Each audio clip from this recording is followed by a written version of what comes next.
Well, welcome to the tutoring lesson on Chapter 6, Cultural Geography. These are the learning goals as defined by your textbook. I'm going to talk about each one of these and even more. Oh, one of the things that I want us to do is that I want to take a look at the thinking geographically questions that are at the end of the chapter. And what I wanted to do was assign these questions to individual students or student groups, and we'll go over these in class. In studying the 5 themes of geography, an important one is place. In university geography, we refer to that as the cultural landscape. Now, to understand the character of a place, it includes the physical environment, the built environment, the people, but there's also many intangibles, the sights and sounds and smells that make each place a unique place. For the chapter overview, we're going to take a look at the subsystems of culture. There's a lot of jargon involved in that. That's one of my dissatisfactions with this chapter. I think cultural geography is very important part of general education and learning about the diversity of world cultures. And unfortunately, a lot of your textbook gets locked up into the terminology and the jargon as opposed to actually studying some of the world cultural groups. So we'll take a look at those. And especially what I want to do is spend a good deal of time looking at the geography of language and a survey of the world religions, amongst other things.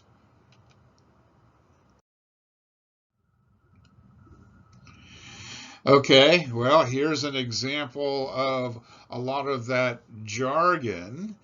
All right, so for the components of culture, first, well, what is culture? Anyways, what does culture mean? Well, for our purposes, culture means learned behavior, not genetic or instinctive or biological behavior. So all learned cultural traits, all learned cultural attributes. Well, that leads right to the next concept. What's a cultural trait? So a cultural trait is one element of learned behavior. So a cultural trait might be which language is first learned by an individual, or what is their religion. Or a cultural trait could be a tool, a piece of technology, a tractor might be one. So all of these individual things, a lot of our artifacts are cultural traits, although a lot of times it does not have to be something physical.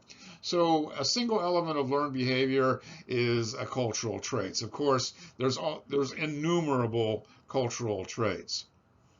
A couple of the other concepts, and I seldom use these in my writing, but cultural complexes and cultural systems. Cultural complex means that you have to have a lot of traits together to define a culture complex. And then when you build on that, when you have a lot of cultural complexes together, then it's called a whole culture system. I rarely make a distinction between those or even talk about those in my cultural studies. Uh, One that's very important in geography is the concept of cultural region and that making maps. All right, so a cultural region where people share at least one cultural trait, and these cultural traits can be mapped and give rise to cultural regions. What's a cultural realm?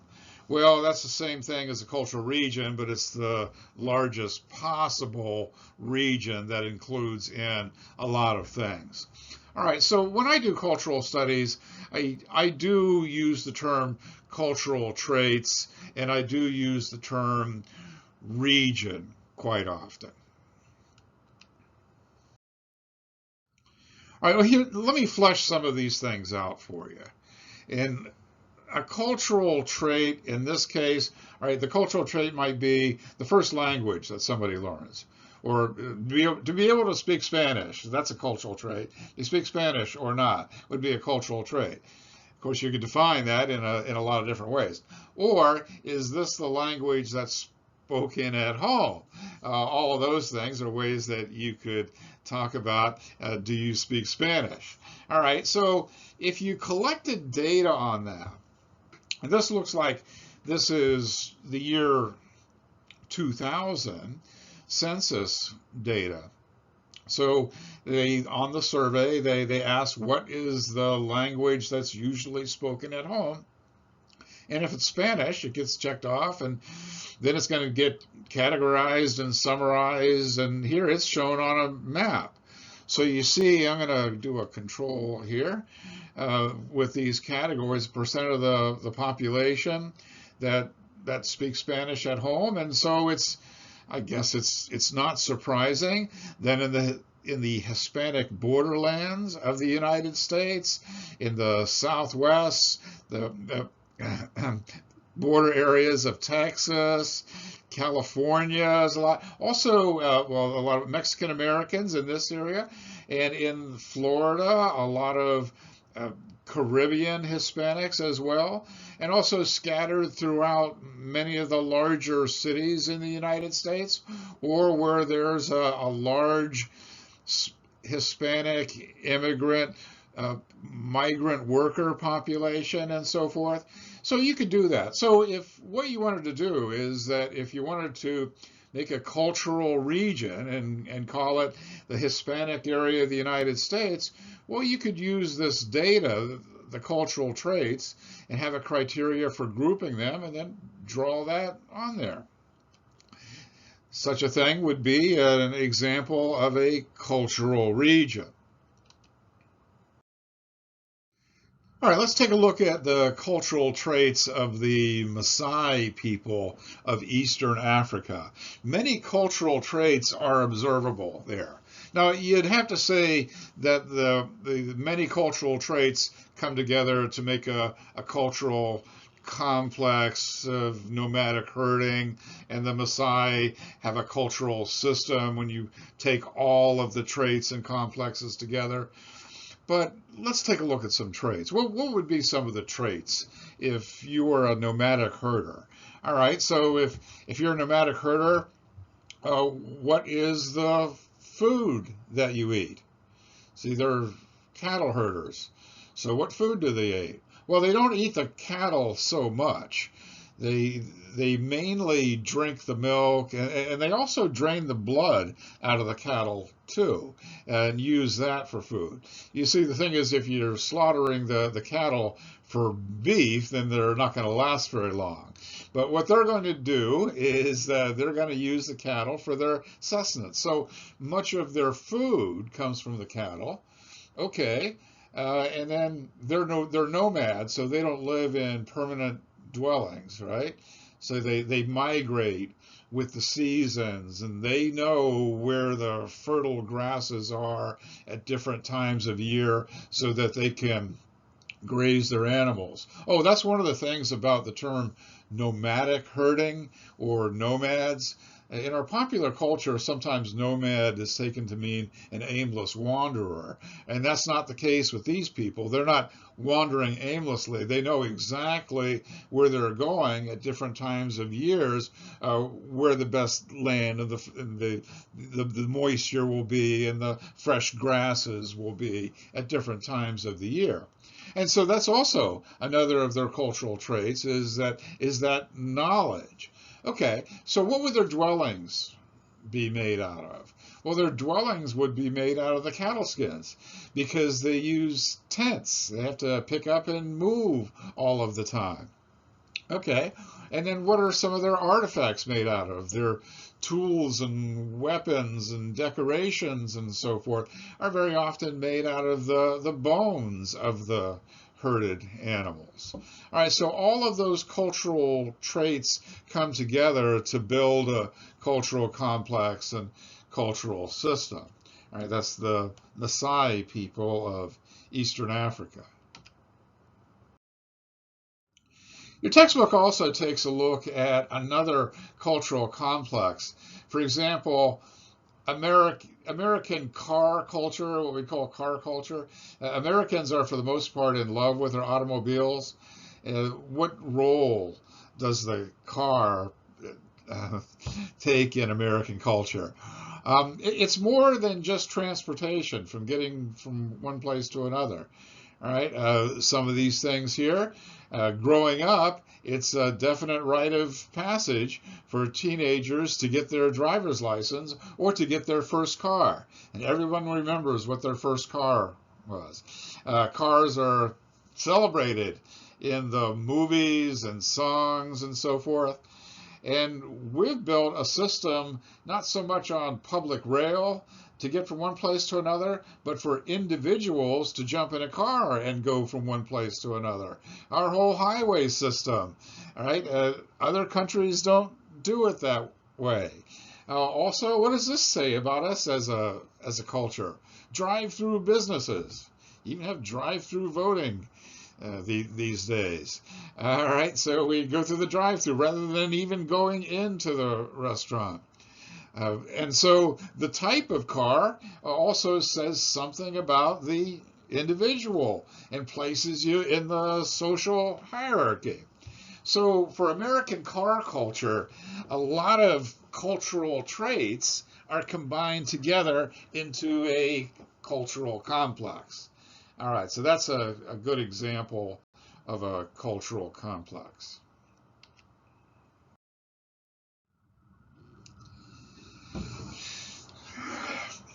What's a cultural realm? Well, the cultural realms are the largest possible cultural regions. If you take all the traits and map them all out, and you start to see a lot of overlap of things. And so you could divide the world up into a number of cultural realms. Now, you're not in a world regional geography course, but if you were taking world regional geography, this is what you do.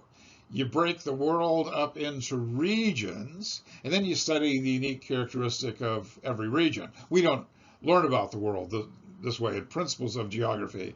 We go from topic to topic. But in world geography, you break it up into regions. Well, where do you draw the line for the regions? Now, one of the things that surprises a lot of people is when I ask them, is North America a continent?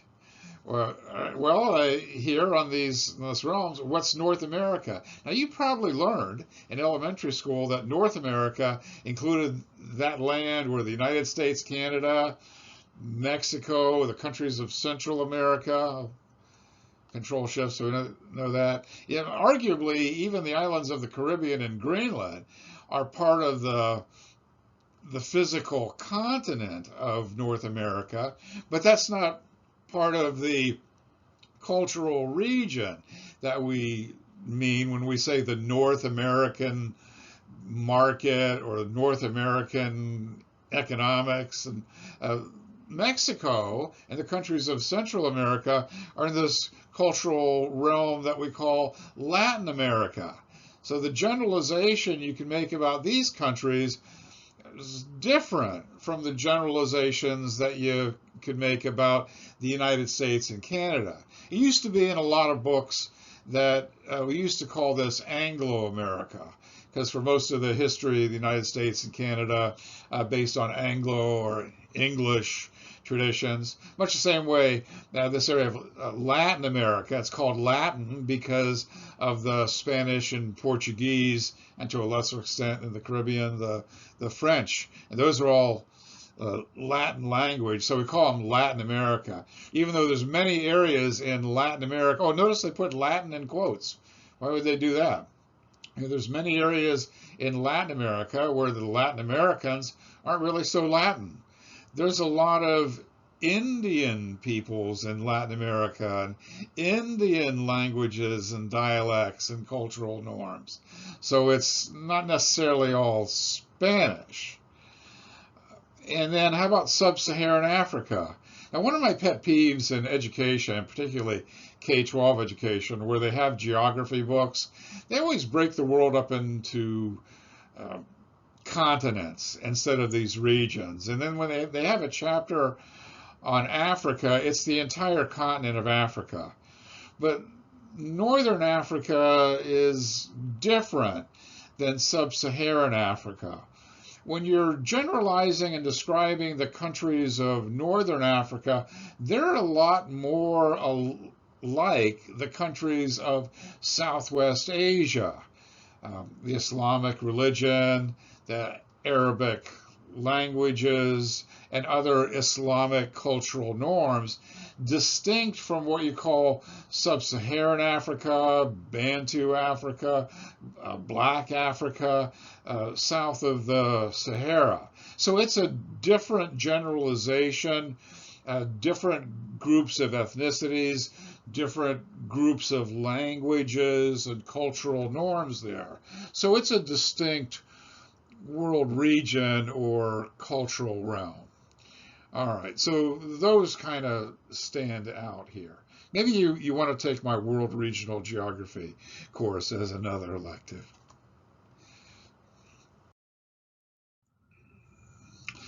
Okay, now this is a big one. Here I have to tell you about the ideological, technological, and sociological subsystems of culture. Now here again, this is a lot of jargon, but I'm going to take you through it. I'm hopefully going to make it understandable for you. All right, so the technological subsystem includes the artifacts, all our stuff. The sociological subsystem includes how we're supposed to behave within various hierarchies. And then the ideological subsystem are these non-material aspects of culture, things like our ideology, our belief system, and those traditions. All right, this takes a little bit of explaining. All right, so the technological subsystem, this goes along with artifacts. So this is all the material things, the technology that people use to go about our business. And so the author of your textbook makes the distinction here about the distinction between the developed countries, the technologically advanced countries, versus the less developed countries. Now, this whole discussion should have been in the chapter about demography, but we'll take a look at it here. Some of those distinctions. And for example, the technological distinction, whether or not you have a high standard of living or low standard of living, you're an advanced country or developed country, or you're less developed or less advanced, and so forth. Well, one of the decisive measures is what's the percent of the labor force in agriculture in a place. In the United States, less than 1% of the population are farmers. But in other parts of the world, that's what people do. They have the largest amount of the population are in rural areas, a lot of times in subsistence agriculture. So generally this goes hand in hand with development. The rich countries have a small percentage of their labor force in agriculture, and they have more people in industry and business services. Okay, so that's one of the ways. Well, how do you know if you live in a place or a country that has a high standard of living? Well, one of the ways to measure that is to look at how gross domestic product is distributed. If in your place most people are engaged in the services, particularly the higher level business services that are better paying, then your area it has a high standard of living. Whereas if most of your gross domestic product comes from selling basic agricultural products or from mining, then usually those are areas with lower standards of living. We'll bring this topic up again in Chapter 9, comparing standards of living.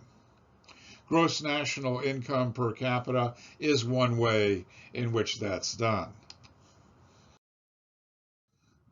Or internet use as well. How well connected are you?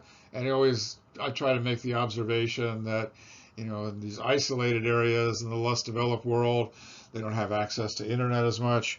And I always like to point out that here in North Korea, only one person has access to the internet.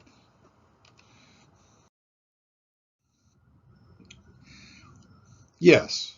One of the things about this whole discussion is that the authors of the textbook are very, very concerned that when we start making comparative economic development based on technology, that you'll start to get ideas about superior cultures and superior people and inferior cultures and inferior people. Of course, you wouldn't do that. But your textbook author is very, very concerned that you might misinterpret that. That just because a country is rich, has a lot of industry and services, that somehow it's better than a country that is less advanced economically. And who's to say who's primitive anyways, and who's going to win out in the long term? Here, I like this photo. It looks at the hunter-gatherer culture that you have in many isolated pockets of the world. Or I should say not so many anymore, because there are very few people that are living the traditional hunter-gatherer way of life, which if you look at all of human history, that's the main way that's been done. And again, the people that I talked about this in demography, population geography, in social justice, they often talk about how the countries of the North are exploiting the countries of the South. And here are these European and American Soviet countries are exploiting the peoples in the tropical countries along this so-called Brant Line, which is part of a UN report all the way back in 1980. Well, with globalization, I think you have a lot more equalization going on.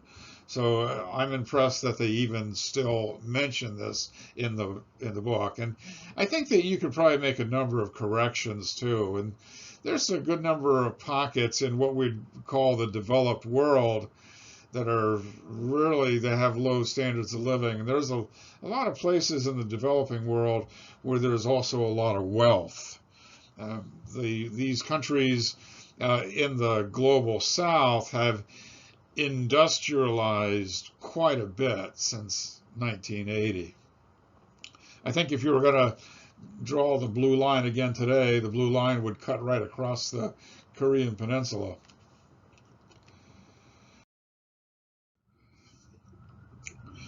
Something else about technological aspects of countries is the world becoming more and more alike through technology, or are we becoming more and more divided because of technology? On one hand, there's the concept of cultural convergence, in that many of the world's peoples are being homogenized, and that everybody is practicing the same culture because we're all using the same types of technology, and we're all exposed to the same innovations at the same time. We're exposed to the same music and TV shows very, very often. And so on one hand, the world is becoming more and more alike through cultural convergence. Everybody's on Facebook, right? On the other hand, because of technologies like that, it seems to be that there's greater and greater divisions, and that people tend to segregate themselves out, and they don't want to interact with people in a different cluster. So yeah, you have Facebook that's bringing the world together on one hand, and also you're creating these divisive pockets where no one listens to each other. So it can magnify cultural differences as well. All right, so that's a good idea for a term paper. Is the world becoming more alike or more different? Some of this comes up again when we look at political geography.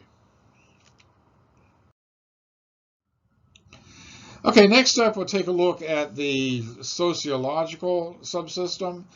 Okay, all the interpersonal relationships, behaviors, and interactions uh, that we have in our various hierarchies. What role do we play? Uh, Most people are in a number of different hierarchies. In the classroom, there's the teacher versus student.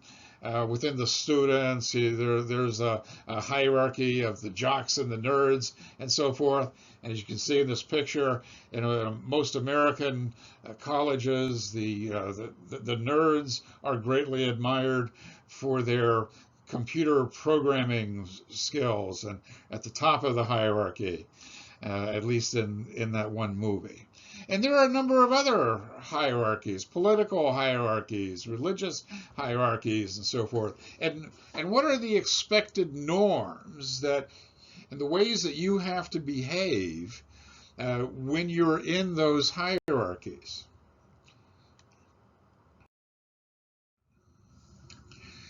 As part of this, remember, culture is all learned behavior, and language is the main way in which these cultural norms are transmitted.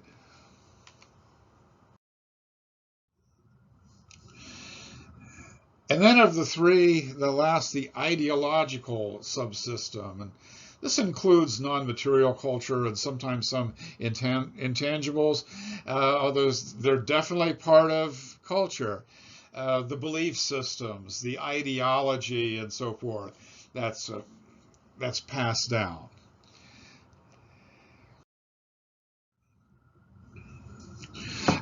Under that one, there is a term that is probably the most misunderstood term in the entire textbook, and it might be that this is the most misunderstood term in all of cultural geography, and that's this term, cultural integration.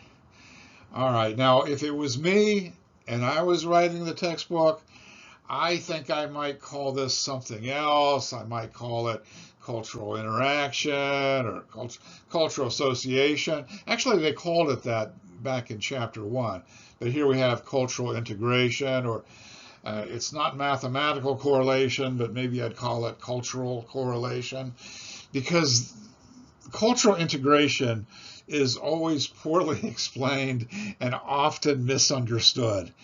And I'm going to make sure that there's a question in the test bank, one way or the other, on working this out. All right, it's worthwhile. And I want you to be able to see the point. Okay, cultural integration. And I asked, okay, give me an example of cultural integration. With, of course, people would say, well, that's when you have black and white people living together. They're integrated. Or that's when you have Catholics and Protestants all living together. They're integrated. No, that's not the context of the word integration here. That's not what cultural integration is. In cultural integration, the people are not integrated. The traits are integrated. All right, so cultural integration, the interlocking nature of aspects or traits of a culture. And very often, these cultural traits are causally related. Don't read that as casually related. Yeah, they're casually related. They're causally related, that one trait will influence and cause the next trait, which will influence and cause the next trait. All right, and also any one cultural trait can have a different meanings. All right, that's a mouthful. I'm not I'm not sure whether or not you're with me. But again, the big part is it's not the people that are integrated; it's the traits that are integrated. Let me give you an easy to remember example. All right, back when I was in elementary school, in the cafeteria, they always had the same food for everybody, and on Friday it was fish sticks. Every student got fish sticks. There wasn't any choice in that. You know, my favorite one was the pizza burgers. Well, not Friday. On Friday, what they're going to have is fish sticks. That's what everybody gets, fish sticks. So why do they always have to have fish sticks in the school cafeteria on Fridays? Well, that's because back then, Roman Catholics did not eat meat on Fridays, but they could eat fish. And so in the cafeteria, they would have to serve fish sticks in this case. But the elementary school that I went to wasn't a Catholic school. It wasn't dominantly Catholic either. There's maybe somewhere between 15%, 15-20% of the students might have been. Probably a little less than that. I would say 10 to 15%. But the whole school had to make sure that they arranged fish sticks in the cafeteria on Friday for the students that were Catholic. All right, even though most students at the school were from a Protestant denomination. Okay, well, you see there, that's where a cultural trait is integrated. So the religion, the Roman Catholic, is integrated in with dietary pattern, which is integrated in with school menus, which is integrated in with economics and supply chains, and so forth. So, in this case, the cultural traits are integrated.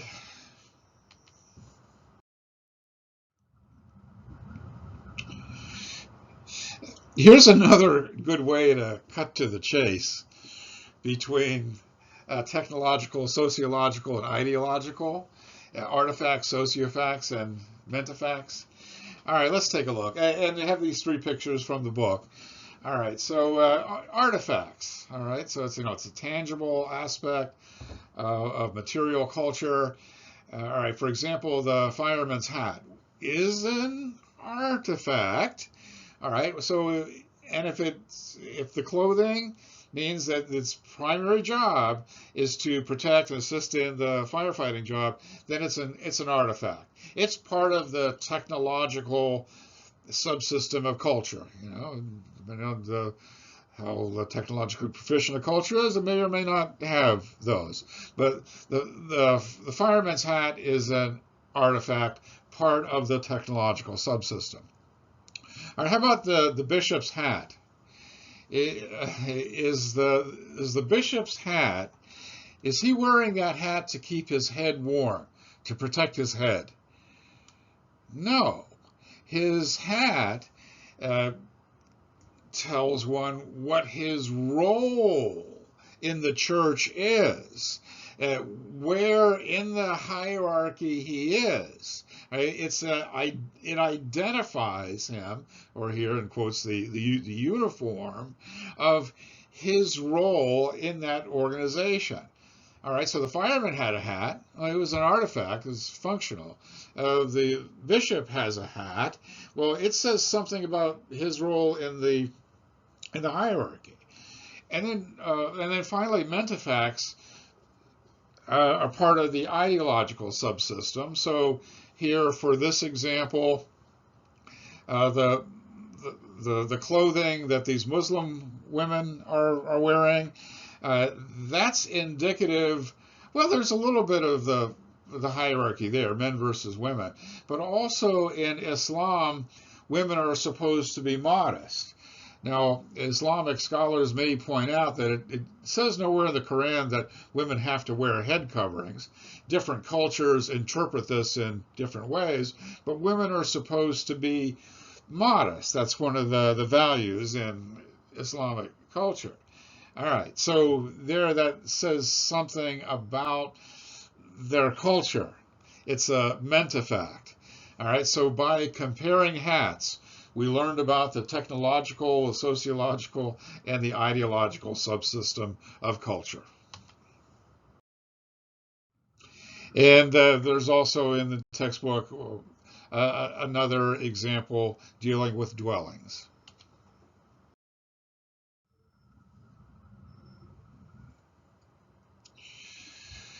Well, I've been using these terms in passing. I probably should define them. What do we mean by material culture? Okay, the things like the instruments, the tools, and so forth. Those are material culture. Whereas the things that aren't material, the songs, your superstitions, and so forth, that's part of non-material culture.